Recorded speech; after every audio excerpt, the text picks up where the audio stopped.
আসসালামু আলাইকুম সম্মানিত শিক্ষক মণ্ডলী।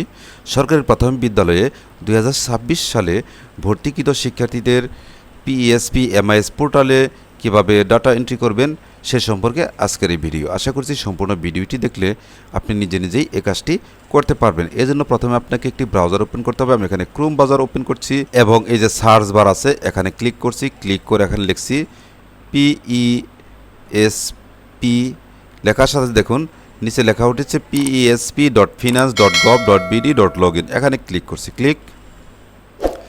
ক্লিক করার সাথে সাথে পিএসপি ফিনান্স যে ওয়েবসাইটটি দেখতে পাচ্ছেন এখানে ক্লিক করছি। ক্লিক করার সাথে সাথে দেখুন এখানে ইউজার নেম প্রধান শিক্ষকের মোবাইল নাম্বার দিবেন, এখানে পাসওয়ার্ড দিবেন, এখানে ক্যাপচা দিবেন। এই যে নিচে লেটারগুলো আছে এখানে দিবেন, ক্যাপিটাল থাকলে ক্যাপিটাল, স্মল থাকলে স্মল। এরপর লগ ইন করবেন। আমি দিয়ে নিচ্ছি, আপনারাও দিয়ে নেবেন। আচ্ছা, এরপর আমি এখন লগ ইন ক্লিক করছি। ওটিপি সেন্ড সাকসেসফুলি, অর্থাৎ প্রধান শিক্ষকের মোবাইল নাম্বারে একটা ওটিপি পাঠানো হয়েছে। সেটি এই নিচের যে টাইমিং করছে এই টাইমের মধ্যে আপনাকে ওটিপি বসিয়ে যাচাইকরণ এখানে ক্লিক করতে হবে। আমার ওটিপি এসেছে, আমি ওটিপি বসালাম। এখন যাচাই করুন এখানে ক্লিক করছি। ক্লিক করার সাথে সাথে দেখুন পিএসপি এমআইএস পোর্টাল অভ্যন্তরে আমরা প্রবেশ করেছি। আর হ্যাঁ, এই যে উপরে যে লিঙ্কটা আছে এই লিঙ্কটা আমি এই ভিডিওর ডেসক্রিপশন বক্সে দিয়ে দেবো, সেখানে ক্লিক করেও আপনি এখানে আসতে পারবেন। আচ্ছা, এরপর দেখুন বাম দিকে ড্যাশবোর্ডের এখান থেকে প্রাথমিক নির্বাচন এখানে ক্লিক করবেন। ক্লিক করলে দেখুন নতুন শিক্ষার্থী এন্ট্রি। আচ্ছা, এখানে অনেকগুলো অপশন আছে, আমরা অপশনগুলো একটু দেখি। নতুন শিক্ষার্থী এন্ট্রি, শিক্ষার্থী তথ্য আপডেট, শিক্ষার্থী প্রাথমিক তালিকা, ক্লাস্টার তালিকা জমাদান, শিক্ষার্থী ট্রান্সফারকরণ, শিক্ষার্থী ট্রান্সফার গ্রহণ। এই কাজগুলো আপনারা করতে পারবেন। যেহেতু আমি এখন নতুন শিক্ষার্থী এন্ট্রি করছি তাই এখানে ক্লিক করছি, নতুন শিক্ষার্থী এন্ট্রি। আচ্ছা, ক্লিক করার সাথে সাথে এখানে দেখুন প্রথমে জন্ম সনদের নম্বর, শিক্ষার্থী জন্ম সনদের নম্বর যেটা সেটা এখানে লিখবেন। আচ্ছা, এরপর জন্ম তারিখ এখানে ক্লিক করছি। ক্লিক করে দেখুন এখানে এই যে জন্ম সালটা আছে এই সালে ক্লিক করবেন। তারপর এই যে মাস লেখা আছে মাসে ক্লিক করবেন। ক্লিক করে এখানে মাস সিলেক্ট করবেন। এরপর তারিখ সিলেক্ট করবেন। এছাড়া আপনি এখানে ক্লিক করে হাতে লিখে দিতে পারবেন। এরপর খুঁজুন এখানে ক্লিক। আচ্ছা, দেখুন নাম বাংলা ইংরেজি চলে এসেছে অটোমেটিক। এরপর ভাই বোনের সংখ্যা এখানে ক্লিক করে আপনি এখানে ভাই বোনের সংখ্যা দিয়ে দিবেন। আচ্ছা, এরপর জেন্ডার দেখুন পুরুষ, এখানে অটোমেটিক এসেছে। ধর্ম নির্বাচন করুন, এখানে এই ড্রপডাউন মেনুতে ক্লিক করে আপনি এখানে ধর্ম নির্বাচন করে দেবেন। নিগোষ্ঠী নির্বাচন করুন, এখানে ক্লিক করে নিগোষ্ঠী থাকলে হ্যাঁ, না থাকলে না। আমি এখানে না ক্লিক করছি। জন্মস্থান নির্বাচন করুন, এখানে ক্লিক করবেন। ক্লিক করে এই যে এখানে স্ক্রল করে নিচে যাবেন, নিচে গিয়ে খুঁজে আপনার জেলা সেটা সিলেক্ট করবেন।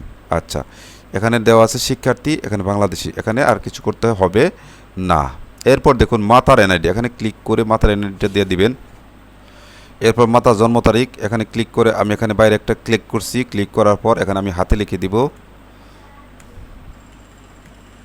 দুই পদ্ধতি দেখালাম কিভাবে দিতে হয়। এরপরে যে খুঁজুন এখানে ক্লিক করতে হবে। ক্লিক করার সাথে সাথে দেখুন একটা ক্যাপচার অপশন এসেছে, এটা আপনাকে দিতে হবে। এটা নতুন একটা অপশন যুক্ত করা হয়েছে। আমি এখানে ক্লিক করে ক্যাপচা দিয়ে দিচ্ছি। স্মল থাকলে স্মল, ক্যাপিটাল থাকলে ক্যাপিটাল দেওয়ার পরে যে আমি এখানে সাবমিটে ক্লিক করছি, দেখুন চলে এসেছে। এরপর মাতার মোবাইল নম্বর এখানে ক্লিক করছি। ক্লিক করে মাতার মোবাইল নাম্বারটা দিয়ে দিবেন। দেওয়া শেষে এখন আমি স্ক্রল করে নিচে যাচ্ছি। আচ্ছা, এবার দেখুন পিতার এনআইডি নম্বর এখানে ক্লিক করছি। ক্লিক করে পিতার এনআইডি নম্বর আমি বসাচ্ছি। আচ্ছা, এবার জন্ম তারিখ ক্লিক করলাম। ক্লিক করে এখানে যে সালের উপর ক্লিক করছি। ক্লিক করার পর এখানে স্ক্রল করে আপনি সালটা বের করবেন। এরপর এই যে মাসের উপর ক্লিক করছি। ক্লিক করে এখানে মাস দিবেন, তারপর তারিখ। আচ্ছা, দেওয়ার পরে যে খুঁজুন এখানে ক্লিক করতে হবে। এরপর ক্যাপচা লিখতে হবে এটা। এখন সাবমিট এখানে ক্লিক। দেখুন চলে এসেছে, নাম বাংলা ইংরেজি চলে এসেছে। এরপর মোবাইল নাম্বার, পিতার মোবাইল নাম্বারটা এখানে দিবেন। আচ্ছা, এরপর দেখুন বর্তমান ঠিকানা, বিভাগ, জেলা, উপজেলা সব দেওয়া আছে। এখন দেখুন এখান থেকে আপনার ক্লিক করে ইউনিয়ন সিলেক্ট করতে হবে। পোস্ট কোড, ঠিকানা, বর্তমান ঠিকানা লিখলাম। বর্তমান ঠিকানা আর স্থায়ী ঠিকানা যদি একই হয় তাহলে এই যেখানে চেক বক্স আছে এখানে ক্লিক করছি। ক্লিক করলে দেখুন এখানে হুবহু লেখা উঠেছে। তাহলে এখানে আর নতুন করে লিখতে হবে না, অটোমেটিক লেখা উঠবে। আচ্ছা, আমার লেখা উঠেছে। এরপর স্ক্রল করে নিচে যাচ্ছি। বর্তমান শিক্ষা তত্ত্ব এখানে ক্লাস্টার পর্যন্ত দেওয়া আছে। এখানে শ্রেণী নির্বাচন করুন। শ্রেণী নির্বাচন করলাম। শিফট, প্রযোজ্য নয়, শাখা, প্রযোজ্য নয় রোল নাম্বার। এখানে আমরা ইংলিশ করে নিতে হবে, ইংলিশ না দিলে হবে না। দেওয়ার পর স্ক্রল করে নিচে যাচ্ছি, অভিভাবকের তথ্য। এখানে অভিভাবক যাকে দিবেন তার নাম্বারে কিন্তু টাকাটা যাবে। আচ্ছা, এখানে অভিভাবকের তথ্য এখানে ক্লিক করে দেখুন সম্পর্ক কি দিবেন, পিতা, পিতার নামে টাকাটা যাবে, এই জন্য পিতা সিলেক্ট করলাম। আচ্ছা, দেখুন পিতা সিলেক্ট করলে পিতার সকল তথ্য এখানে চলে এসেছে। দেখুন পেমেন্টের বিবরণ, অভিভাবক হিসেবে যাকে সিলেক্ট করছেন তার নাম এখানে চলে এসেছে।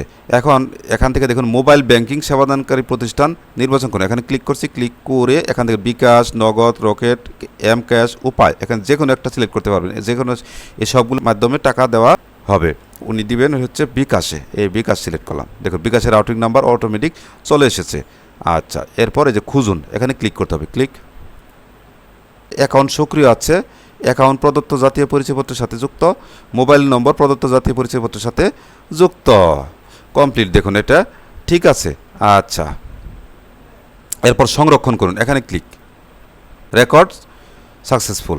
আচ্ছা, এখানে আমি একটি করে দেখালাম, এভাবে আপনি সবগুলো শিক্ষার্থী এন্ট্রি করবেন। এখন আপনাকে করতে হবে কি, এই যে এই শিক্ষার্থীগুলো যে কটা এন্ট্রি করবেন আপনাকে ক্লাস্টারে জমা দিতে হবে। জমা দিলে তাহলে এটা অনুমোদন হবে। ক্লাস্টার তালিকা জমা দেন, এখানে ক্লিক করছি, ক্লিক। ক্লিক করার সাথে সাথে দেখুন আমি যে একটি এন্ট্রি করলাম সেটা এখানে শু করছে। আপনি যে কটা এন্ট্রি করবেন সবগুলো এখানে শু করবে। দেখুন এখানে স্ট্যাটাস আছে ক্লাস্টারে প্রেরণ পেন্ডিং। এখানে আপনাকে এটা কি করতে হবে, প্রেরণ করতে হবে। এজন্য বাম দিকে দেখুন এই চেক বক্স, এখানে ক্লিক করবেন, ক্লিক। ক্লিক করলে এটা সিলেক্ট হবে, অর্থাৎ টিক মার্ক উঠবে। টিক মার্ক ওঠার পর দেখুন এই যে ক্লাস্টার পাঠান, এখানে ক্লিক করতে হবে, ক্লিক। আপনি কি ক্লাস্টারে আবেদন জমা দেওয়ার বিষয়ে নিশ্চিত? হ্যাঁ, হাতে ক্লিক করবেন, ক্লিক। দেখুন সাবমিট সাকসেসফুল। তো এইভাবে আপনি নতুন শিক্ষার্থী ডাটা এন্ট্রি করবেন এবং ক্লাস্টারে প্রেরণ করবেন। আশা করি বুঝতে পেরেছেন। ভিডিওটি যদি একটু হেল্পফুল হয়ে থাকে তাহলে অবশ্যই একটি সাবস্ক্রাইব করবেন। এই আশাবাদ ব্যক্ত করে আজকের মতো এখানেই শেষ করছি। আর হ্যাঁ, শেষে আপনি কি করবেন, এই যে ডান দিকে যে প্রোফাইল আছে এই প্রোফাইল এখানে ক্লিক করে যে লগ আউট করে বেরিয়ে যাবেন।